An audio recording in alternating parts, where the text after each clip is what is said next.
अस्सलाम वालेकुम। आज मैंने बनाया है ये मज़ेदार से मूली के पराठे। इतने मज़े के, इसको हमने इमली की चटनी के साथ खाया है और इसकी इतनी आसान और झटपट रेसिपी है ना। आइए देखते हैं ये कैसे बनते हैं।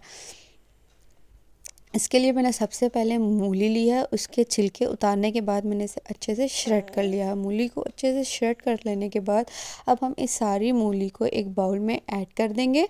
इस सारी मूली को हमने एक बाउल में ऐड कर दिया है और अब हम सबसे पहले इसका सारा पानी निकालेंगे। मूली का पानी ऐसे हाथों से दबा दबा के हम इसका सारा पानी निकाल देंगे। आप इसे मलमल के कपड़े से भी निकाल सकते हैं, लेकिन मैंने इसे ऐसे ही निकाला ही। देखें इसका मूली का कितना पानी निकला है और इस पानी को हमने डिस्कार्ड कर देना है, इसको इस्तेमाल नहीं करना।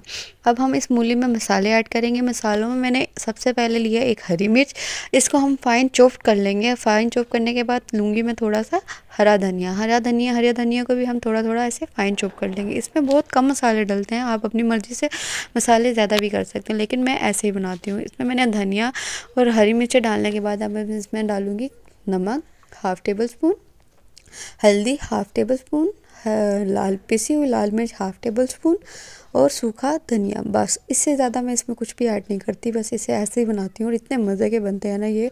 अब इसे बनाने के लिए मैं आटे के 2 पेड़े बनाएंगे, एक पेड़ा और इसी तरह मैं इसका दूसरा पेड़ा बना लूँगी। बहुत ही आसान, और मोटे मोटे नहीं रखने हैं, नॉर्मल पेड़े रखूँगी ताकि ये मज़ेदार से क्रिस्पी पराठे बनेंगे। अब इसे मैंने अच्छे से बेल लिया है। पहले एक पेड़े को बेला है, अब दूसरे पेड़े को बेलूँगी और अब इसके अंदर हम फिलिंग करेंगे।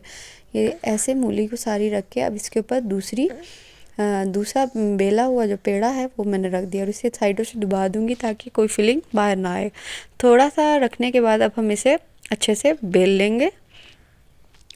तवा हमारा गर्म था, अब मैंने इसे तवे के ऊपर डाल दिया है और इसे हम तेज़ आंच पे पकाएंगे, पहले एक साइड से फिर दूसरी साइड से, और इसके ऊपर थोड़ा सा घी डाल के इसे अच्छे से क्रिस्पी ब्राउन होने तक पकाएंगे। और जैसे ही ये थोड़ा थोड़ा क्रिस्पी होने लगेगा तो हम इसे निकाल के सर्व करेंगे। और इतने ही मज़े का ये बना है ये मूली का पराठा। आप बनाएं अपने घर पर और मुझे ज़रूर फीडबैक दीजिएगा कि आपने कैसे बनाए ये पराठे। और अगर आप इसमें कुछ और भी शामिल करते हैं तो प्लीज़ मेरे साथ कमेंट में शेयर कीजिएगा। और देखिए कितने मज़ेदार था ये मूली का पराठा तैयार हो गया है। शुक्रिया। अगर आपने मेरा पेज सब्सक्राइब नहीं किया तो इसे सब्सक्राइब कर दीजिए। शुक्रिया।